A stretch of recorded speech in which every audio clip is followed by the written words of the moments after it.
ಹೆಣ್ಮಕ್ಳು ಕಷ್ಟದಲ್ಲಿದ್ದಾರೆ ಅಂತ ಅವ್ರಿಗೆ ಸ್ಪಂದಿಸುವ ಗಂಡು ಮಕ್ಕಳು ಈ ಸುದ್ದಿ ನೀವು ನೋಡಲೇಬೇಕು. ಫ್ಲ್ಯಾಟ್ ಖಾಲಿ ಇದೆ ಅಂತ ಹೆಣ್ಮಕ್ಳನ್ನ ಏನಾದರೂ ನೀವು ಮನೆ ಕರ್ಕೊಂಡು ಹೋದ್ರೆ ಏನಾಗ್ಬೋದು ಅನ್ನೋದಕ್ಕೆ ಒಂದು ಎಕ್ಸಾಂಪಲ್ ಸುದ್ದಿನ ನಿಮ್ ಗಮನಕ್ಕೆ ತರ್ತಾ ಇದ್ದೀವಿ. ಅಯ್ಯೋ ಪಾಪ ಹೆಣ್ಮಕ್ಳು ಕಷ್ಟದಲ್ಲಿದ್ದಾಳೆ ಅಂತ ಮನೆ ಕರ್ಕೊಂಡು ಹೋದವನ ಅಥವಾ ಫ್ಲ್ಯಾಟಿಗೆ ಕರ್ಕೊಂಡು ಹೋದವನ ಕಥೆ ಏನಾಗಿದೆ? ಲೇಟ್ ನೈಟ್ ಅಂತ ಹುಡುಗಿಯರಿಗೆ ಹೆಲ್ಪ್ ಮಾಡಿದ್ರೆ ಹಿಂಗ ಆಗೋದು ಅಂತ ಬೆರಳು ಇಟ್ಕೋಬೇಕು ಬಾಯಿ ಮೇಲೆ ಅಂತ ಒಂದು ಇಂಟ್ರೆಸ್ಟಿಂಗ್ ಸುದ್ದಿಯನ್ನ, ವಿಚಿತ್ರ ಸುದ್ದಿಯನ್ನ ನಿಮ್ ಗಮನಕ್ಕೆ ತರ್ತಾ ಇದೀವಿ ನೋಡಿ.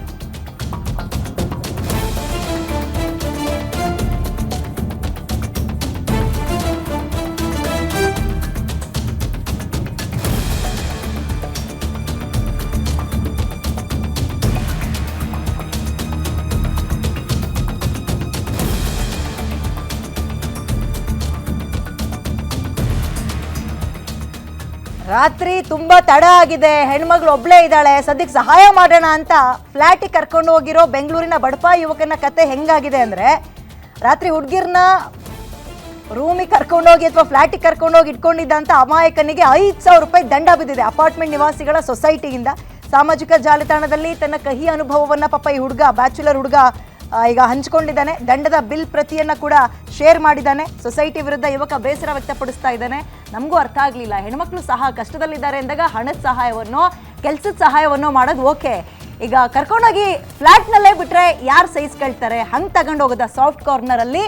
ಇಲ್ಲಾಂದ್ರೆ ಕಷ್ಟದಲ್ಲಿ ಇದ್ಲು ಅನ್ನೋ ಕಾರಣಕ್ಕೆ ಸಹಾಯ ಮಾಡಿದ್ರೆ ನೋಡಪ್ಪ ಹುಡುಗಂಗೆ ಬಿತ್ತು ಈ ರೀತಿಯ ದಂಡ ಅಂತ ಅನ್ಕೊಳ್ಳೋದ ಗೊತ್ತಾಗ್ತಾ ಇಲ್ಲ. ಅಪಾರ್ಟ್ಮೆಂಟ್ ಸೊಸೈಟಿಗಳಿಗೂ ಕೂಡ ಕೆಲವೊಂದು ರೂಲ್ಸ್ಗಳಿರುತ್ತೆ. ಈ ಪೆಟ್ಸ್ ಆಗಿರ್ಬೋದು, ಪಾರ್ಕಿಂಗ್ ವಿಚಾರದಲ್ಲಿ ಆಗಿರ್ಬೋದು, ಹಾಗೆ ಈ ಗೆಸ್ಟ್ಗಳ ವಿಚಾರದಲ್ಲೂ ಕೆಲವೊಂದು ರೂಲ್ಸ್ಗಳಿರುತ್ತೆ. ಅದರ ವಿರುದ್ಧವಾಗಿ ಈತ ನಡ್ಕಣ್ಣ. ಇದನ್ನ ಗಮನಿಸಿದ್ಯಾರು? ಸುತ್ತಮುತ್ತ ಇರೋರು ಏನಂತ ಕಂಪ್ಲೇಂಟ್ ಕೊಟ್ಟರು? ಯಾಕೆ 5,000 ರೂಪಾಯಿ ದಂಡ ಹಾಕಿದ್ದಾರೆ? ಇದೆಲ್ಲವೂ ವಿಪರೀತ ಪ್ರಶ್ನೆಯನ್ನ ಮೂಡಿಸ್ತಾ ಇದೆ. ವಿಸಿಟರ್ಸ್ ಪಾಲಿಸಿ ಅಂತಾನೆ ಇರುತ್ತೆ, ಅದ್ರ ಅಗೇನೆಸ್ಟ್ ಆಗಿ ಏನಾದರೂ ಇವ್ನು ನಡ್ಕೊಂಡ ಅಂತ. ಬನ್ನಿ, ಎಲ್ಲಾಯ್ತು, ಏನಾಯ್ತು, ಯಾಕೆ ಹಿಂಗಾಯ್ತು ಅಂತ ಡೀಟೇಲ್ಸ್ನ ಕಲೆ ಹಾಕ್ತಾ ಹೋಗೋಣ. ನನ್ನ ಕಲೀಗ ಮಂಜುನಾಥ್ ಲೈವಿಗೆ ಜಾಯ್ನ್ ಆಗ್ತಿದ್ರೆ. ಮಂಜುನಾಥ್, ಈ ಹುಡುಗನಿಗೂ ಆ ಹುಡುಗಿಗೂ ಪರಿಚಯ ಇತ್ತಾ ಅಥವಾ ಪರಿಚಯ ಇಲ್ದಲ್ಲ ಈ ಹುಡುಗಿಗೆ ಸಹಾಯ ಮಾಡಕ್ಕೆ ಹೋಗಿ ತಗ್ಲಾಕೊಂಡಿದ್ದ? ಆ್ಯಂಡ್ ಕರ್ಕೊಂಡೋಗಿ ಫ್ಲ್ಯಾಟಲ್ಲಿ ಇಟ್ಕೊಳ್ಳೋದ್ರಿಂದ ಏನು ಸಮಸ್ಯೆ ಆಯ್ತಂತೆ? ದಂಡ ಯಾಕೆ ಹಾಕಿದ್ದಾರೆ? ಕಂಪ್ಲೀಟ್ ವಿವರಣೆಯನ್ನು ಕೊಟ್ಬಿಡಿ ನಮಗೆ. ವಿದ್ಯಾ, ಈ ಒಂದು ಘಟನೆ ಇರತಕ್ಕಂಥ ಬೆಂಗಳೂರಿನ ಒಂದು ಅಪಾರ್ಟ್ಮೆಂಟ್ನಲ್ಲಿ ಇರುತ್ತೆ. ಆದರೆ ಎಲ್ಲಿ ನಡೀತು, ಯಾವ ಅಪಾರ್ಟ್ಮೆಂಟ್ ಅನ್ನೋದ್ರ ಬಗ್ಗೆ ಹೆಸರನ್ನು ಉಲ್ಲೇಖ ಮಾಡಿಲ್ಲ. ಸದ್ಯ ಈ ಒಂದು ಘಟನೆ ಸಂಬಂಧಪಟ್ಟಾಗೆ ಸೋಷಿಯಲ್ ಮೀಡಿಯಾದಲ್ಲಿ ವೈರಲ್ ಆಗ್ತಾ ಇದೆ. ಆತ ಏನು ದಂಡವನ್ನು ಪಾವತಿ ಮಾಡಿರ್ತಕ್ಕಂಥ ಒಬ್ಬ ಬ್ಯಾಚುಲರ್ ಏನಿದ್ದಾನೆ, ನನಗೆ ಈ ರೀತಿಯಾಗಿ ಇಬ್ಬರು ಯುವತಿಯರು ಅಂದರೆ ಲೇಟ್ ನೈಟಾಗಿ ಅವ್ರಿಗೆ ಸಮಸ್ಯೆ ಎದುರಾಗಿದೆ. ಅಂದರೆ ಅವರ ಮನೆಗೋ ಅಥವಾ ಪಿ ಜಿಗೆ ಹೋಗೋದು ತಡವಾಗಿತ್ತು. ಹಾಗಾಗಿ ಅವರಿಗೆ ಸಹಾಯ ಮಾಡುವ ಸಲುವಾಗಿ ಅವರಿಬ್ಬರನ್ನು ನನ್ನ ಫ್ಲ್ಯಾಟು ಅಂದರೆ ಖಾಲಿ ಜಾಗ ಇದೆ ಅಥವಾ ರೂಮಿಗೆ ಖಾಲಿ ಇದೆ, ನೀವು ಬಂದು ಉಳಿದುಕೊಳ್ಬೋದು ಅನ್ನೋ ನಿಟ್ಟಿನಲ್ಲಿ ಇಬ್ಬರ ಯುವತಿಯರನ್ನು ಫ್ಲ್ಯಾಟ್ಗೆ ಕರ್ಕೊಂಡು ಹೋಗಿದ್ದ ಅಂತಕ್ಕಂಥ ಮಾಹಿತಿ. ಆ ಸಂದರ್ಭದಲ್ಲಿ ಅದನ್ನು ಕಂಡಂಥವರು ಅಥವಾ ಸೊಸೈಟಿಲಿ CCTVಯಲ್ಲಿ ಆ ದೃಶ್ಯವನ್ನು ಅಂದರೆ ಅವರು ಗೇಟ್ ಕಮ್ಯುನಿಟಿ ಇದ್ದಕ್ಕಂಥ ಗೇಟನ್ನು ದಾಟಿ ಒಳಗಡೆ ಹೋಗ್ತಕ್ಕಂಥದ್ದು, ಲಿಫ್ಟ್ನಲ್ಲಿ ಹೋಗ್ತಕ್ಕಂಥ ದೃಶ್ಯಗಳನ್ನು ಕಂಡಂಥ ಆ ಒಂದು ಅಪಾರ್ಟ್ಮೆಂಟ್ನ ಅಸೋಸಿಯೇಷನ್ನು ಕೊನೆಗೆ ಆತನನ್ನು ಕರೆದು, ನೀನು ಲೇಟ್ ನೈಟು ಮನೆಗೆ ಇಬ್ಬರು ಯುವತಿಯರನ್ನು ಕರೆದುಕೊಂಡು ಬಂದಿದ್ಯಾ, ಹಾಗಾಗಿ ಅದಕ್ಕೆ ತಪ್ಪಾಗಿ ಒಂದು 5,000 ದಂಡವನ್ನು ಪಾವತಿ ಮಾಡಬೇಕು ಅನ್ನೋ ನಿಟ್ಟಿನಲ್ಲಿ ಪಾವತಿಯನ್ನು ಮಾಡಿಸ್ಕೊಂಡಿದ್ದಾರೆ.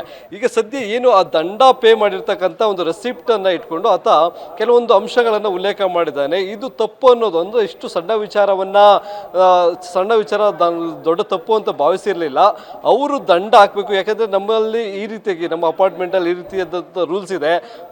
ಯಾರು ಕುಟುಂಬಸ್ಥರಿದ್ದಾರೆ, ಫ್ಯಾಮಿಲಿ ಮೆನ್ಸ್ ಇದ್ದಾರೆ, ಅವರು ಯಾರನ್ನ ಬೇಕಾದರೂ ಕರ್ಕೊಂಡು ಬರ್ಬೋದು. ಬ್ಯಾಚುಲರ್ಸ್ ಮಾತ್ರ ಯಾವುದೇ ಕಾರಣಕ್ಕೂ ಯುವತಿಯರನ್ನು ಅಥವಾ ಮಹಿಳೆಯರನ್ನು ಮನೆಗೆ ಕರ್ಕೊಂಡು ಬರಬಾರ್ದು ಅಂತಕ್ಕಂಥ ರೂಲ್ಸ್ ಏನೋ ಇದ್ದಿದ್ರೆ ಅದನ್ನು ನನ್ನ ಗಮನಕ್ಕೆ ತರಬೇಕಾಗಿತ್ತು. ಒಂದು ಸೂಚನೆಯನ್ನು ಕೊಟ್ಟು ಒಂದು ವಾರ್ನಿಂಗನ್ನು ಕೊಡ್ಬೋದಾಗಿತ್ತು. ಆದರೆ ಆ ಕೆಲಸವನ್ನು ಮಾಡದೆ ಏಕಾಏಕಿ 5,000 ದಂಡವನ್ನು ಪಾವತಿ ಮಾಡಬೇಕು ಅನ್ನೋ ನಿಟ್ಟಿನಲ್ಲಿ ಒಂದು ರೀತಿಯಾಗಿ ಬೆದರಿಸಿ ಅಥವಾ ಆತನ ಮೇಲೆ ದಬ್ಬಾಳಿಕೆ ಮಾಡಿ ಆ ಒಂದು ದಂಡದ ಹಣವನ್ನು ಪಾವತಿ ಮಾಡಿಸ್ಕೊಂಡಿದ್ದಾರೆ ಅಂತಕ್ಕಂಥ ಒಂದು ಪೋಸ್ಟನ್ನು ಹಾಕಿದ್ದಾರೆ. ಅದು ಏನು ಫೈನ್ ಕಟ್ಟಿರ್ತಕ್ಕಂಥ ರಸೀದಿ ಜೊತೆಗೆ ಇದಕ್ಕೆ ಸಂಬಂಧಪಟ್ಟಂತೆ ಪರ ವಿರೋಧ ಕಾಮೆಂಟ್ಸ್ಗಳು ಬರ್ತಾ ಇದ್ದಾವೆ. ಸಾಕಷ್ಟು ಜನ ಇಲ್ಲಿ ಆ ಯುವಕನ ಅಂದರೆ ಏನು ಆ ಯುವತಿಯರಿಗೆ ಆಶ್ರಯವನ್ನು ಕೊಟ್ಟಿದ್ದ ಆತನ ಪರವಾಗಿ ಇಲ್ಲಿ ಸೋಷಿಯಲ್ ಮೀಡಿಯಾದಲ್ಲಿ ಸಾಕಷ್ಟು ಜನ ಕಾಮೆಂಟ್ಸನ್ನು ಮಾಡಿಕೊಂಡು ಆತ ಒಳ್ಳೆ ಕೆಲಸ ಮಾಡಿದ್ದಾನೆ, ಆದರೆ ಅಲ್ಲಿರ್ತಕ್ಕಂಥ ಅಸೋಸಿಯೇಷನ್ ಅವರು ತನ್ನನ್ನು ತಪ್ಪಾಗಿ ನಡೆಸ್ಕೊಂಡಿದ್ದಾರೆ ಅಂತಕ್ಕಂಥದ್ದು. ಯಾಕೆಂತಂದರೆ ಮಹಿಳೆಯರಿಗೆ ಅಥವಾ ಯುವತಿಯರಿಗೆ ರಕ್ಷಣೆ ಕೊಡಬೇಕಾಗಿರ್ತಕ್ಕಂಥ ಕೆಲಸ ಒಬ್ಬ ಯುವಕರಿಗೆ ಇರುತ್ತೆ. ಅದು ಆತ ಯಾವ ದೃಷ್ಟಿಯಿಂದ ಕರ್ಕೊಂಡು ಹೋಗಿದ್ದ ಅನ್ನೋದು ಗೊತ್ತಿಲ್ಲ. ಆದರೆ ಇಬ್ಬರು ಯುವತಿಯರು ಲೇಟ್ ನೈಟು ಅವರಿಗೆ ಕಷ್ಟದಲ್ಲಿದ್ದಾಗ ಆಶ್ರಯ ಕೊಡುವ ಸಲುವಾಗಿ ಕರೆದುಕೊಂಡು ಹೋಗಿದ್ದ ಅಂತಕ್ಕಂಥದ್ದು. ಅದನ್ನು ಪರಿಶೀಲನೆ ಮಾಡಬೇಕಾಗಿತ್ತು. ಪರಿಶೀಲನೆ ಮಾಡಿ ಆತನ ವಿರುದ್ಧ ಏನು ಈ ಕ್ರಮವನ್ನು ಕೈಗೊಂಡಿದ್ದಾರೆ ಅದನ್ನು ಪರಿಶೀಲನೆ ಮಾಡದೆ ಕೈಗೊಂಡಿರ್ತಕ್ಕಂಥ ಕ್ರಮವನ್ನು ಅವರು ಖಂಡಿಸಿದ್ದಾರೆ. ಜೊತೆಗೆ ಈ ರೀತಿಯಾದಂಥ ವರ್ತನೆ ಸಲುವಾಗಿ ಕೋರ್ಟ್ ಮೆಟ್ಟಿಲಿರೋದಕ್ಕೂ ಸಹ ಕೆಲವರು ಸೂಚನೆಯನ್ನು ಸಹ ಕೊಟ್ಟಿದ್ದಾರೆ.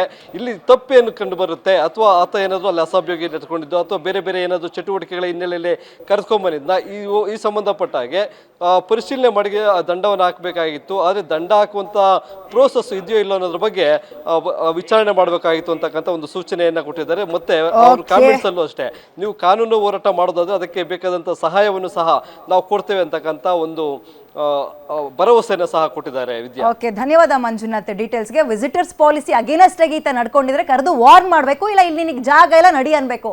ಫೈನೆಲ್ಲ ಹಾಕ್ತಾ ಇದ್ದಾರೆ ಅಂದಾಗ ಈತ ವಾಪಸ್ ಪ್ರಶ್ನೆ ಮಾಡೋ ಅವಕಾಶಗಳಿರುತ್ತೆ, ಮಾಡಬೇಕು. ಮುಂದಕ್ಕೆ ಏನಾಯ್ತು ಅಂತ ಇದ್ರ ಅಪ್ಡೇಟ್ ಮುಂದಿನ ಸುದ್ದಿಗಳಲ್ಲಿ ಕೊಡ್ತಾ ಹೋಗ್ತೀವಿ.